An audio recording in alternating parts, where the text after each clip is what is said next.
Hello students, कैसे हैं आप सब लोग। आई होप आप लोग सब अच्छे होंगे और आपकी प्रिपरेशन बहुत अच्छी चल रही होगी। बोर्ड्स के लिए आपकी प्रिपरेशन बहुत ही अच्छी चल रही होगी और शानदार चल रही होगी आपकी पढ़ाई। तो आज हम लोग देखो, डिफरेंशिएशन का एक लास्ट टॉपिक बच गया था, वो मैं आज कवर कर रहा हूँ, कंप्लीट करूँगा। और ये क्या है, हमारा लास्ट टॉपिक पैरामेट्रिक फंक्शन। तो ये डिफरेंशिएशन का लास्ट टॉपिक है, इसको हम लोग कंप्लीट करेंगे आज। और डिफरेंशिएशन का इसके बाद हम लोग स्टार्ट करेंगे एप्लीकेशन पार्ट, जैसे कि maximum minima, increasing decreasing, tangent normal, ये सारे टॉपिक्स भी हैं, वो हम लोग पढ़ेंगे। तो आज डिफरेंशिएशन का ये लास्ट लास्ट टॉपिक है, इसे कंप्लीट करते हैं। उसके बाद से एप्लीकेशन पार्ट पढ़ेंगे, उसके बाद से मैं इंटीग्रेशन स्टार्ट करूँगा आपका। तो चलो स्टार्ट करते हैं और देखते हैं कि पैरामीट्रिक फंक्शन होता क्या है और पैरामीट्रिक फंक्शन का डिफरेंशिएशन हम कैसे करते हैं। ठीक है, चैनल पे अगर नए हो तो वीडियो को लाइक करना और चैनल को सब्सक्राइब करना। ठीक है, अगर नए हो तो सबसे पहले तो जाके आप हमारे प्रीवियस वीडियो जाके देखिए डिफरेंशिएशन का और अपने बेसिक्स क्लियर करो। उसके बाद से ये लेक्चर्स देखना, क्योंकि प्रीवियस वीडियोज अगर नहीं देखोगे डिफरेंशिएशन का तो ये आपको समझ में आने वाला नहीं है। इसलिए अपना सबसे पहले तो बेसिक क्लियर करिए, उसके बाद से आप ये वीडियो आकर देखिएगा। तो चलिए स्टार्ट करते हैं और देखते हैं कि एक पैरामीट्रिक फंक्शन होता क्या है और पैरामीट्रिक फंक्शन का डिफरेंशिएशन हम कैसे करते हैं। चलो स्टार्ट करते हैं। तो सबसे पहले पैरामीट्रिक फंक्शन होता है क्या। देखिए समझिएगा ध्यान से, यहाँ पे मैंने कुछ चीज़ें आपके लिए पहले नोट डाउन कर लिया है कि इफ़ एक्स एंड वाई, कोई भी फंक्शन हो सकता है, एनी वेरिएबल हो सकता है, x and y are a function of single variable, कोई भी फंक्शन होगा वो एक सिंगल वेरिएबल का होगा। पहली कंडीशन तो ये है। ठीक है, जैसे याद करो हम लोग पढ़े थे इम्प्लिसिट फंक्शन और एक्सप्लिसिट फंक्शन, याद है कि नहीं याद है। एक्सप्लिसिट का मतलब क्या होता है कि if y can be converted in terms of x, और इम्प्लिसिट का मतलब क्या होता था, ऐसा function if y can not be converted in completely in the terms of x। समझ में आ रहा है ना, मतलब x और y का दोनों का कॉम्बिनेशन होता था ना, याद है। तो उस टाइप के फंक्शन को क्या कहते थे हम लोग, इम्प्लिसिट फंक्शंस बोलते थे। तो यहाँ पे क्या है कि x एक फंक्शन होगा सिंगल वेरिएबल का और y एक फंक्शन होगा सिंगल वेरिएबल का। मतलब वन डायमेंशनल इनपुट दोगे और आउटपुट आपका आएगा मल्टी डायमेंशनल आउटपुट आता है। पैरामीट्रिक फंक्शन को हम लोग बोल सकते हैं one dimensional input and multi dimensional output. ठीक है, आगे देखो अच्छा करना क्या है इसमें हम लोग को। देखो दो फंक्शंस गिवन होंगे x और y, या कोई भी दो फंक्शंस गिवन होंगे, लेकिन वो जो फंक्शंस होगा वो सिंगल वेरिएबल का होगा। तो उन दोनों फंक्शंस को हमको देखो अल्टीमेटली हमें फाइंड आउट करना होता है dy बाई डी एक्स। क्या निकालना होता है, dy बाई डी एक्स। तो इनके हेल्प से जो गिवन फंक्शंस होंगे उनके हेल्प से हमें dy बाई डी एक्स निकालना होता है। यहाँ देखो x फंक्शन है t का, y फंक्शन है g ऑफ t का। तो x को डिफ्रेंशिएट करोगे t के रेस्पेक्ट में तो dx अपॉन dt होगा, y को डिफ्रेंशिएट करोगे t के रेस्पेक्ट में तो dy बाई dt होगा। फिर आपको क्या निकालना है, dy बाई dx। देखो ध्यान से, तो x और y को ही क्या बोलते हैं हम लोग, एक पैरामेट्रिक फंक्शन बोलते हैं। क्या बोलते हैं, एक पैरामेट्रिक फंक्शन बोलते हैं। और या फिर इसी को बोलते हैं पैरामेट्रिक इक्वेशन। क्या बोलते हैं हम लोग, पैरामेट्रिक इक्वेशन। तो देखो dy बाई डी एक्स निकालोगे कैसे, x को डिफ्रेंशिएट किए dy, x को डिफ्रेंशिएट किए विद रेस्पेक्ट टू t तो dx बाई dt, और y को डिफ्रेंशिएट किए विद रेस्पेक्ट टू t तो dy बाई dt। हमको चाहिए क्या, dy बाई डी एक्स। तो dy बाई डी एक्स निकालने के लिए क्या करोगे, dx बाई dt में dy बाई dt से क्या करोगे, डिवाइड कर दोगे तो हमें क्या मिल जाएगा, dy बाई dx। अच्छा, अब आते हैं थोड़ा सा बेसिक और बात कर लेते हैं कि ये पैरामेट्रिक फंक्शन हम लोग यूज कहाँ करते हैं, कहाँ पे इसका एप्लीकेशन है, आखिर पैरामेट्रिक फंक्शन का क्या यूज होता है। देखो कोई भी ज्योमेट्रिकल ऑब्जेक्ट्स होते हैं, geometrical objects like any surface volume कुछ भी हो, ठीक है, मोस्टली इंटीग्रेशन में देखो पैरामेट्रिक फंक्शन का बहुत ही ज़्यादा यूज होता है। कोई भी कॉम्प्लेक्स प्रॉब्लम होता है ना, तो वहाँ पे हम लोग क्या करते हैं, वहाँ पे पैरामीटर्स को क्या करते हैं, वहाँ पे सब्स्टिट्यूट करते हैं पैरामेट्रिक फंक्शन का यूज करके। और वहाँ पे क्या करते हैं हम लोग, सब्स्टिट्यूट करते हैं और किसी भी कॉम्प्लेक्स प्रॉब्लम को क्या करते हैं, इजिली सॉल्व कर लेते हैं with the help of parametric function. ठीक है, तो कोई भी हमारा ज्योमेट्रिकल ऑब्जेक्ट हो, ठीक है, लाइक सरफेस हो, कर्व हो, सरफेस हो, सर्कल हो, कुछ भी हो सकता है, वहां पे हम लोग क्या करते हैं, पैरामेट्रिक फंक्शन का यूज करके और क्या करते हैं, उसको कॉम्प्लेक्स प्रॉब्लम को इजीली हम लोग सॉल्व कर लेते हैं। ठीक है, बात करेंगे जब हम लोग इंटीग्रेशन की बात करेंगे तो हम लोग बात करेंगे, ठीक है, कैसे सब्स्टिट्यूशन होता है, जब हम लोग पढ़ेंगे क्या, application of integration area bounded reason, तो उसमें हम लोग देखेंगे। ठीक है, चलो, ठीक है। अब देखो ध्यान से, मतलब कहाँ पे यूज होता है, किसी भी ज्योमेट्रिकल ऑब्जेक्ट में क्या होता है, उसको अगर कोई कॉम्प्लेक्स प्रॉब्लम है उसमें हम लोग पैरामेट्रिक फंक्शन का यूज कर लेते हैं और सॉल्व कर लेते हैं। अभी मैं एक एग्जांपल देके बताऊंगा आपको। तो क्या होता है रिप्रेजेंटेशन, देखो जनरल फॉर्म होता है x is equal to cos t and y equal to sine of t. देखो एक सिंपल सा एग्जांपल देता हूं, ध्यान से समझना। हमारे पास कॉम्प्लेक्स नंबर हम लोग पढ़ते हैं, कॉम्प्लेक्स नंबर, अब ध्यान से समझना, ये हमारा कॉम्प्लेक्स नंबर है, ठीक है, एक्स एक्सिस वाई एक्सिस। तो अगर कोई पॉइंट है ये पी एक्स कॉमा वाई, ठीक है, तो समझना अगर प्रोजेक्शन निकालते हो, कंपोनेंट की बात करूं मैं, तो ये क्या होगा, ये क्या होगा, अगर मैं इधर की बात करूंगा तो x इज इक्वल टू क्या लिखते हो, आर कॉस थीटा, या जो भी लेंथ होगा, ये लेंथ क्या है मान लेते हैं आर, और एक सर्कल है ये, समझ लो क्या है, तो सर्कल का ये क्या है, रेडियस। तो अगर मैं पूछूं सर्कल का एक इक्वेशन बताओ जो सेंटर कहाँ पे लाई कर रहा है, सेंटर जो लाई कर रहा है वो ओरिजिन पे हो, और रेडियस क्या है, अगर आर है, तो अगर मैं पूछूं उसका इक्वेशन क्या होगा, तो बोलोगे x square plus y square is equal to r square. तो x के जगह पे क्या पुट कर सकते हो, देखो ध्यान से, x is equal to put कर सकते हो r cos theta, and y equal to क्या पुट कर सकते हो, आर साइन थीटा। तो ध्यान से देखो, अगर यहाँ पे पुट करोगे x is equal to r cos theta and y equal to r sine theta, तो क्या ये इक्वेशन को सेटिस्फाई करेगा, बिल्कुल करेगा ना।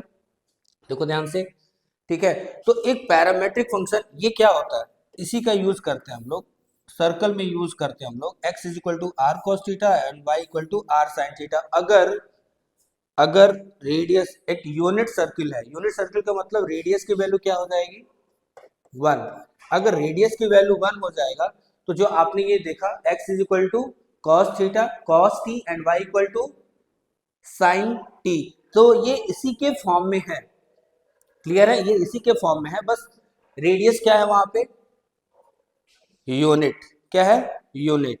तो किसी भी कॉम्प्लेक्स प्रॉब्लम को with the help of parametric function we can easily solve any complex problem with the help of parametric function.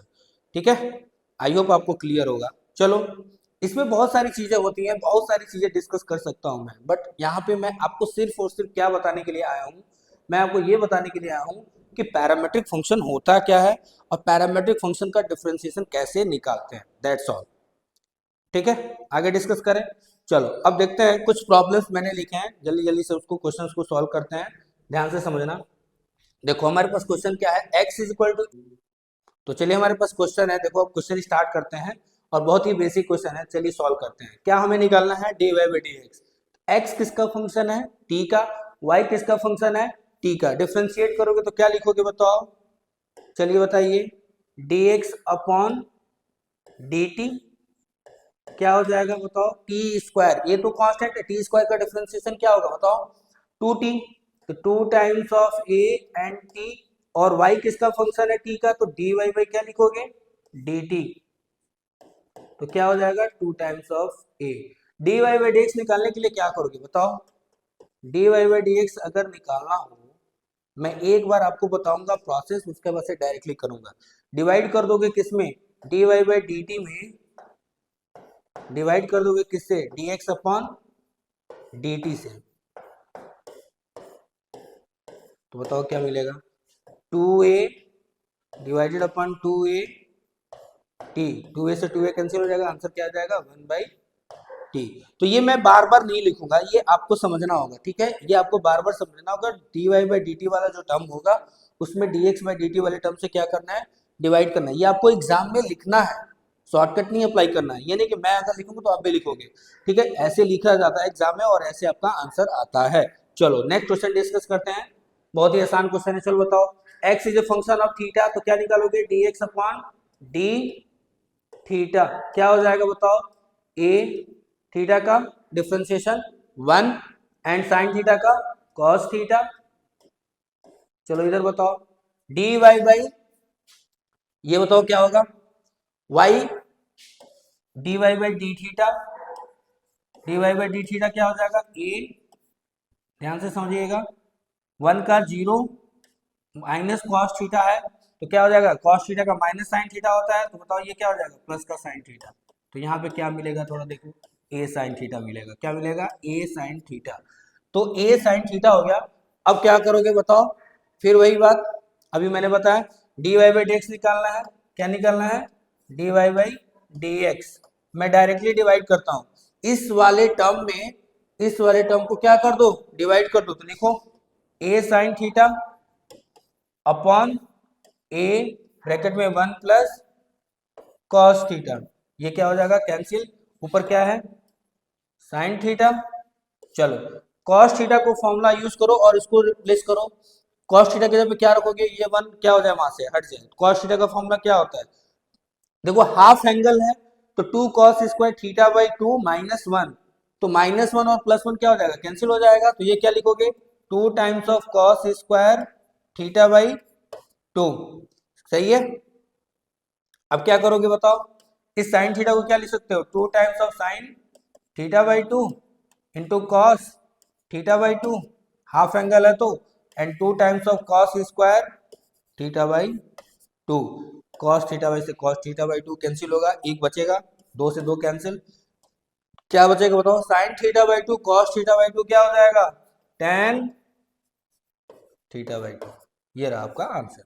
I hope आपको समझ में आया होगा, क्लियर है। नेक्स्ट क्वेश्चन करें, चलिए देखिए ध्यान से, x किसका फंक्शन है, थोड़ा देखो तो, थीटा का, y किसका फंक्शन है, थीटा का। चलो डिफरेंशिएट करो, तो क्या लिखोगे, dx अपॉन डी थीटा, क्या हो जाएगा, minus of a sine theta, ठीक है, and dy upon D theta क्या हो जाएगा बताओ, b cos theta, b cos theta.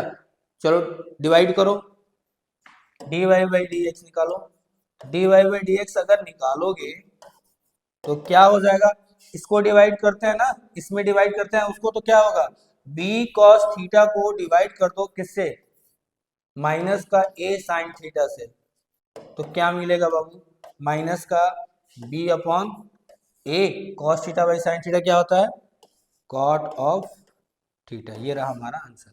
बहुत ही इजी टॉपिक है, क्या है ये, बहुत ही इजी टॉपिक है, ध्यान से पढ़िए, बहुत अच्छा है, ठीक है, इसमें से क्वेश्चन आ भी सकता है और नहीं भी आ सकता है, बहुत इजी टॉपिक है, ठीक है।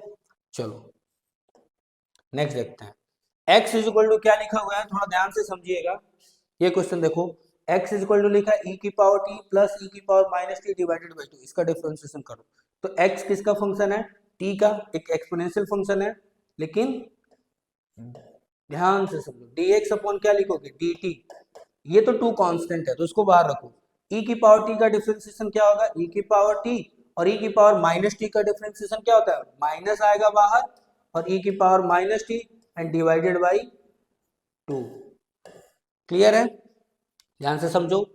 y का डिफरेंशिएशन बताओ, ये भी y का फंक्शन किसका है, y किसका फंक्शन है, t का, y किसका फंक्शन है, t का, तो dy बाई डी टी क्या हो जाएगा बताओ, e की पावर t, और माइनस ऑलरेडी है, और माइनस माइनस क्या हो जाएगा, प्लस e की power minus T divided by 2, क्या निकालना हमें बताओ, dy बाई डी एक्स, तो इन दोनों को क्या करोगे, इसमें डिवाइड करोगे उससे, तो क्या हो जाएगा बताओ, dy बाई डी एक्स निकालिए,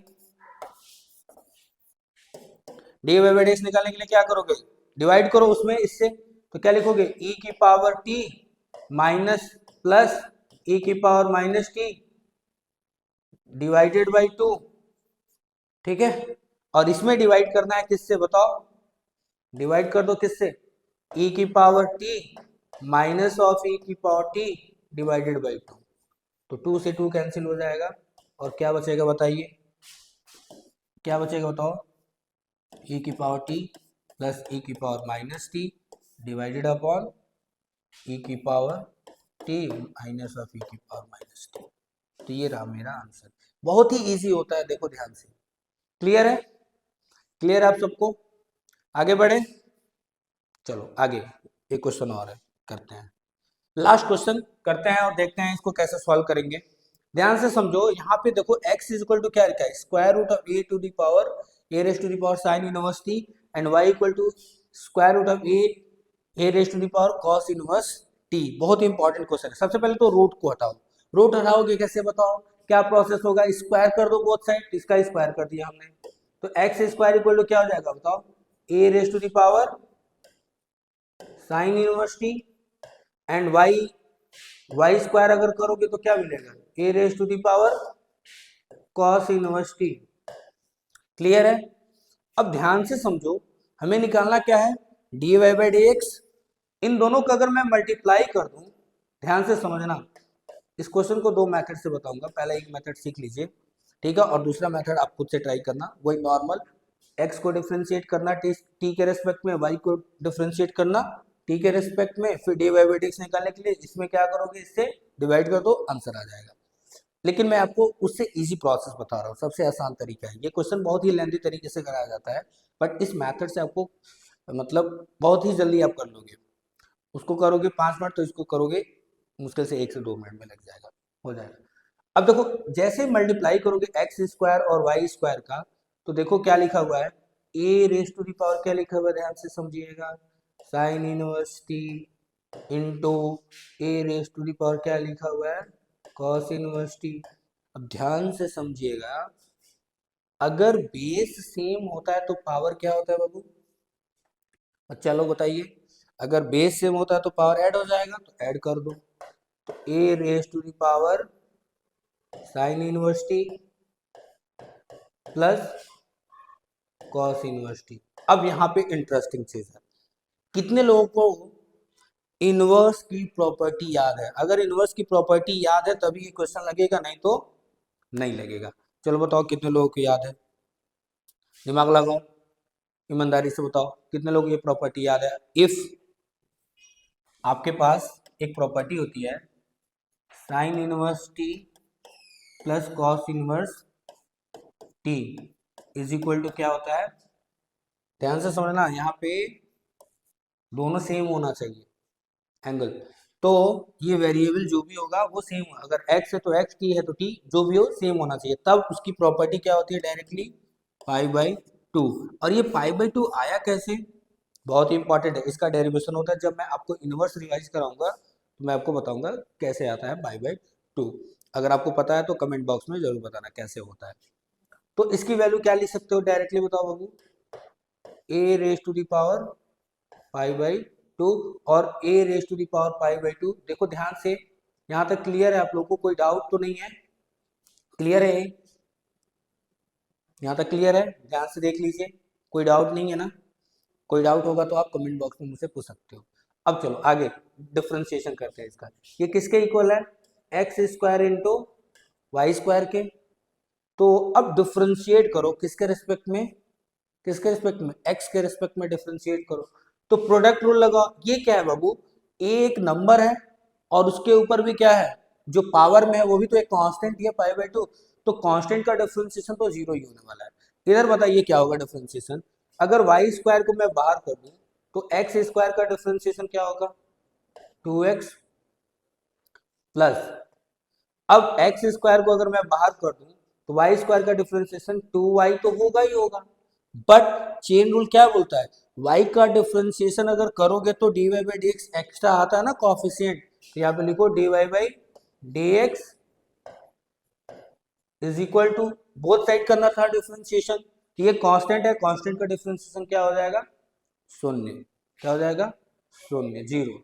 हमें निकालना क्या है, dy बाई डी एक्स। चलो dy बाई डी एक्स निकालते हैं, इसलिए dy बाई डी एक्स क्या हो जाएगा, ध्यान से समझिएगा, dy बाई डी एक्स निकालने के लिए इसको उस साइड लेके जाओ, तो माइनस का 2 times of x y square divided upon, इससे डिवाइड कर दोगे ना तो 2y एक्स स्क्वायर, तो देखो 2 से 2 कैंसिल, एक्स से एक एक्स कैंसिल, वाई से एक वाई कैंसिल, तो क्या बचेगा बता दो थोड़ा। ऊपर क्या बचा, ऊपर बचा माइनस तो रहेगा ही रहेगा, ऊपर वाई बचा और नीचे एक्स बच गया। तो ये रहा हमारा डिफरेंशिएशन, ये रहा हमारा टोटल पैरामेट्रिक डिफरेंशिएशन। एक बहुत ही आसान टॉपिक है, इजी टॉपिक है, आप लोग इजिली कर सकते हो इस चैप्टर को, ठीक है।